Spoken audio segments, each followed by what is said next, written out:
નમસ્કાર, સુસ્વાગતમ. ધોરણ 12 કોમર્સ નામાના મૂળ તત્વો ભાગ 1 પ્રકરણ 2 ભાગીદારી પેઢીના વાર્ષિક હિસાબો. આ પ્રકરણમાં આપણે ગયા લેક્ચરમાં ભાગીદારી પેઢીના વાર્ષિક હિસાબોના હેતુઓ વિશે ચર્ચા કરેલ હતી.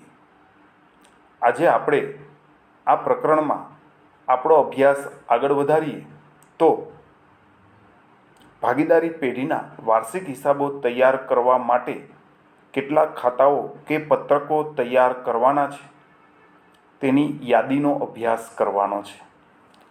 તો ભાગીદારી પેઢીના વાર્ષિક હિસાબો માટે ખાતાઓની યાદી.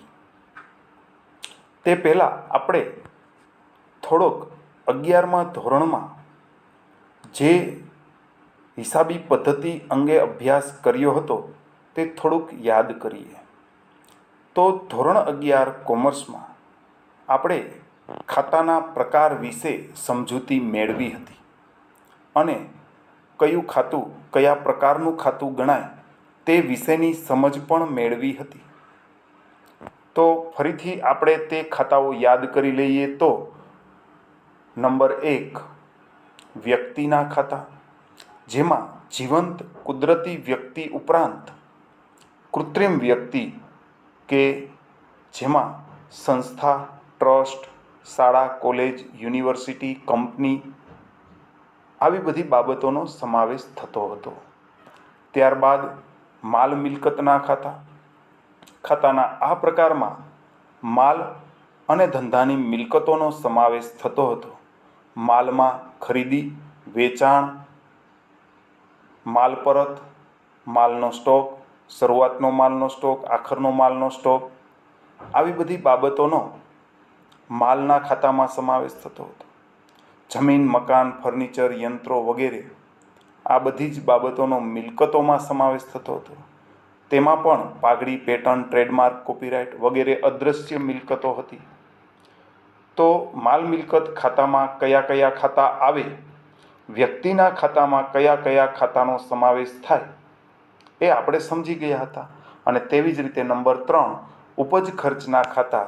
તો કે ધંધો નિયમિત ચલાવવા માટે જે નિયમિત રકમ ચૂકવવી પડે તેને ખર્ચ કહીએ.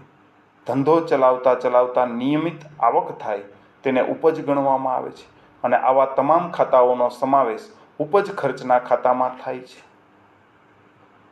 તો આ ત્રણેય ખાતાઓનું આપણે આજે ફરીથી પુનરાવર્તન એટલે કર્યું કે જો આ ખાતાઓ વિશેની સ્પષ્ટ સમજ તમારા મગજમાં હશે, તમને ધોરણ 11 કોમર્સમાં આ ખાતાના પ્રકારો જે તમે ભણ્યા એ તમને વ્યવસ્થિત યાદ હશે, તો આ પ્રકરણ ભાગીદારી પેઢીના વાર્ષિક હિસાબો આપણે સાવ સરળ બનાવી શકીએ છીએ.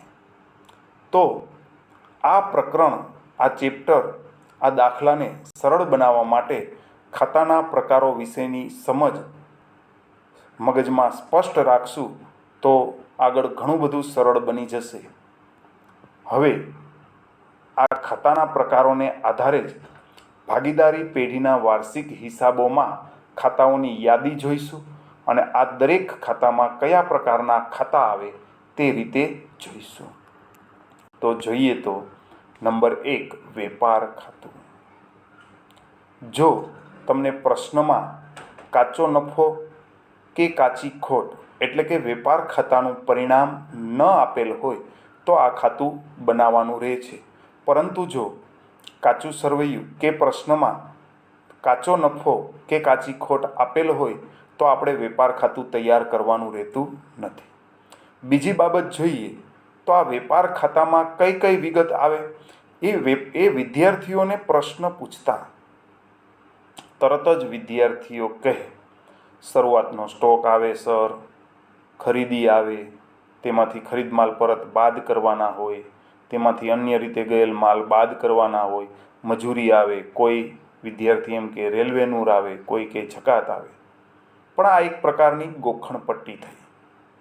આપણે તો સ્પષ્ટ સમજ મેળવી છે કે કયા પ્રકારના ખાતા વેપાર ખાતામાં આવે.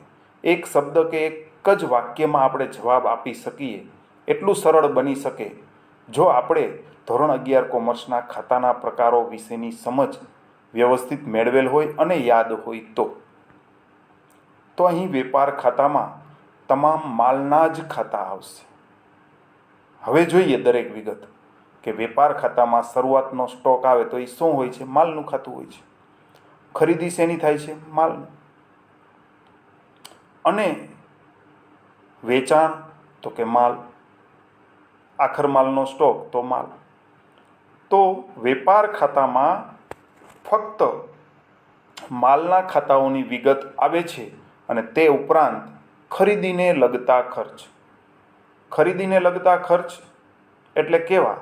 તો કે ખરીદી કરતી વખતે ચૂકવેલ મજૂરી, ખરીદી કરતી વખતે ચૂકવેલ રેલવે નૂર, આવક માલ ગાડા ભાડું વગેરે પ્રકારના ખર્ચ વેપાર ખાતામાં સમાવવામાં આવે છે. ટૂંકમાં વેપાર ખાતામાં ફક્ત માલના ખાતા અને ખરીદીના ખર્ચના ખાતા આવે છે. ત્યારબાદ નંબર 2 જોઈએ તો નફા નુકસાન ખાતું. નફા નુકસાન ખાતામાં ફક્ત ઉપજ ખર્ચના ખાતા આવે છે. એક જ વાક્યમાં જવાબ આપી શકાય, ગોખવાની જરૂર નથી. ખાતાનું નામ જોયા પછી આ કયા પ્રકારનું ખાતું કહેવાય તે ખબર પડવી જોઈએ. તો આ નફા નુકસાન ખાતામાં ઉપજ ખર્ચના ખાતા. ઘણી વખત વિદ્યાર્થીઓને પ્રશ્ન પૂછતા જવાબ મળે, સર પગાર આવે, સર જાહેરાત આવે, એમ સર કહેતા જાય અને જવાબ આપતા જાય, પણ આ તો ગોખેલું જ્ઞાન કહેવાય. પગાર, જાહેરાત, સ્ટેશનરી, કમિશન, દલાલી, ભાડું, વ્યાજ, ડિવિડન્ડ આ બધા જ ઉપજ ખર્ચ પ્રકારના ખાતા છે. તમે નફા નુકસાન ખાતું તૈયાર કરતા હોય અને તમે નિરીક્ષણ કરજો કે ત્યાં જે ખાતાની નોંધ થઈ છે તે બધાનો પ્રકાર ઉપજ ખર્ચ ખાતાનો જ પ્રકાર હશે. તો બહુ સ્પષ્ટ થઈ શકે છે. ઘણી વખત કોઈ વિગત કે કોઈ ખાતું નવું હોય ત્યારે તે વેપાર ખાતે નોંધવું, નફા નુકસાન ખાતે નોંધવું કે પાકા સરવૈયામાં નોંધવું, તે આપણને અસમંજસ ઊભી થતી હોય ત્યારે જો આપણે ખાતાનો પ્રકાર કેવો છે તે સમજી શકતા હોઈએ તો આપણે સરળતાથી આ નોંધ જે તે ખાતામાં યોગ્ય રીતે કરી શકીએ.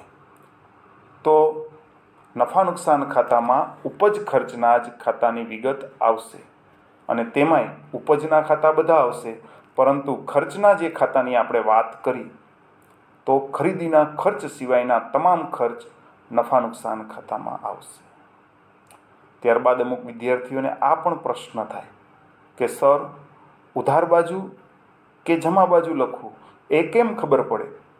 કાચા સરવૈયામાં જે વિગત ઉધાર બાજુ આપેલ હોય તે જે તે ખાતામાં ઉધાર બાજુ નોંધવાની અને જે વિગત કાચા સરવૈયામાં જમા બાજુ આપેલ હોય તે જે તે ખાતામાં જમા બાજુ નોંધવાની હોય.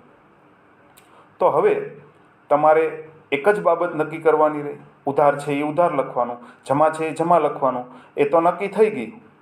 તો હવે કયા ખાતામાં લખવું એ જ સમજ કેળવવાની છે અને એ જ સમજ કેળવવા માટે આ ખાતાના પ્રકારો વિશેની સમજ હોય તો આ કાચા સરવૈયામાં રહેલી તમામ વિગત વાર્ષિક હિસાબોના ખાતામાં ગોઠવવા માટે ખૂબ જ સરળતા રહે છે. નંબર 3 જોઈએ તો નફા નુકસાન ફાળવણી ખાતું. મિત્રો, ધોરણ 11 કોમર્સમાં આ ખાતું તૈયાર કરવામાં આવતું ન હતું, એટલે આપણા માટે નવું છે. તો આ ખાતું ભાગીદારી પેઢીના સંદર્ભમાં તૈયાર કરવામાં આવે છે. ભાગીદારો વચ્ચે નફામાંથી ભાગીદારી કરારમાં જે નક્કી થયેલ હોય તે મુજબ નફામાંથી ચોક્કસ રકમની ફાળવણી થઈ ગયા બાદ જ તે નફો ભાગીદારો વચ્ચે વહેંચવામાં આવે છે. જેને વહેંચણીપાત્ર નફો કહેવામાં આવે છે, અને ખોટ આવે તો તેને વહેંચણીપાત્ર ખોટ કહેવામાં આવે છે. તો આ નફા નુકસાન ફાળવણી ખાતું શા માટે બનાવવામાં આવે છે? તો કે ભાગીદારી કરારનામામાં, ભાગીદારી કરાર પત્રમાં જે જોગવાઈ કરેલ હોય તે મુજબ નફામાંથી ફાળવણી કરવા માટે આ ખાતું તૈયાર કરવામાં આવે છે. અને તે જ રીતે ભાગીદારોના મૂડી ખાતા કે ભાગીદારોના ચાલુ ખાતા પણ આ ભાગીદારી કરારમાં દર્શાવેલ અરસપરસના વ્યવહારો નોંધવા માટે તૈયાર કરવામાં આવે છે. નંબર 3 અને 4 આ ભાગીદારોના અરસપરસના આર્થિક વ્યવહારો નોંધવા માટે, નફાની ફાળવણી કરવા માટે. અને ત્યારબાદ અંતિમ ખાતું ન કહેવાય પણ પત્રક કહેવાય. તો પાકું સરવૈયું તૈયાર કરવામાં આવે છે, જે ખાતું નથી. ઉપરોક્ત 4 બાબત, વેપાર ખાતું, નફા નુકસાન ખાતું, નફા નુકસાન ફાળવણી ખાતું, ભાગીદારોના મૂડી ખાતા, આ તમામ 4 બાબતનો સમાવેશ ખાતામાં કરી શકાય.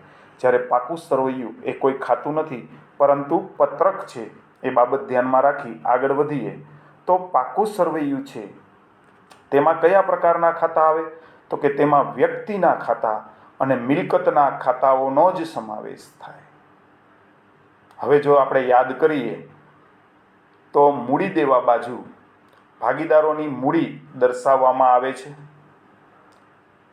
તો ભાગીદારની મૂડી છે એ માલિકનું ખાતું, વ્યક્તિનું ખાતું છે. તેવી જ રીતે લેણદારો, દેવી હુંડી, ચૂકવવાના બાકી ખર્ચા, અગાઉથી મળેલ આવક, લીધેલી લોન, આ તમામ વિગત વ્યક્તિના ખાતામાં સમાવવામાં આવે છે. ત્યારબાદ મિલકત લેણા બાજુ જઈએ તો જમીન, મકાન, યંત્રો, પ્લાન્ટ, મશીનરી, વાહનો, રોકાણો, આ તમામ વિગત છે એ તમામ વિગત મિલકતના ખાતા દર્શાવે છે.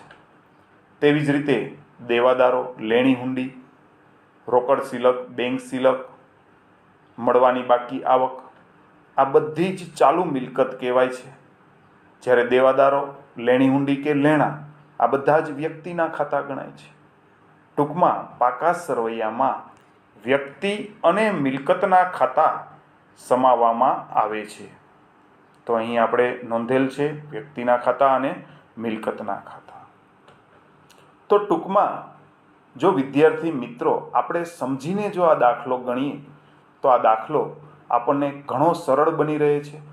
અને તેના કરતાં પણ વધારે એક બાબત કહું તો આપણને જ્ઞાન મળી રહે છે. જ્ઞાન અને માહિતી આ 2 શબ્દમાં તફાવત છે, સમજીએ. વિદ્યાર્થી કોઈ મને પ્રશ્ન પૂછે કે સર આ પગાર આપેલો છે મારે ક્યાં નોંધવો, અને હું એને જવાબ આપું કે એ નફા નુકસાન ખાતે ઉધાર નોંધવાનો હોય, તો મેં આ વિદ્યાર્થીને માહિતી આપી ગણાય. પરંતુ જો હું એને એમ સમજાવું કે આ પગાર કયા પ્રકારનું ખાતું છે, હું સામો પ્રશ્ન કરું, વિદ્યાર્થી કહે ઉપજ ખર્ચ પ્રકારનું ખાતું. હવે હું બીજો પ્રશ્ન પૂછું કે આ ઉપજ ખર્ચ પ્રકારના ખાતા ક્યાં નોંધવામાં આવે છે, તો કે મોસ્ટ ઓફ નફા નુકસાન ખાતે જ નોંધવામાં આવે છે. પછી હું એને સમજાવું કે પગાર ખાતું ઉપજ ખર્ચ પ્રકારનું ખાતું છે, તેથી તે નફા નુકસાન ખાતામાં નોંધવામાં આવશે. તો શું કામ આ ખર્ચ અહીં નોંધાય છે તેની કારણ સહિતની સમજૂતી હોય તો તેને જ્ઞાન ગણવામાં આવે છે.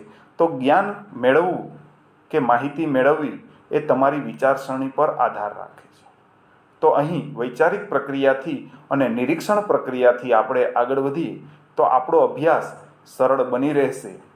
આ સાથે હું મારું વક્તવ્ય અહીં પૂર્ણ કરું છું. આભાર અને અસ્તુ.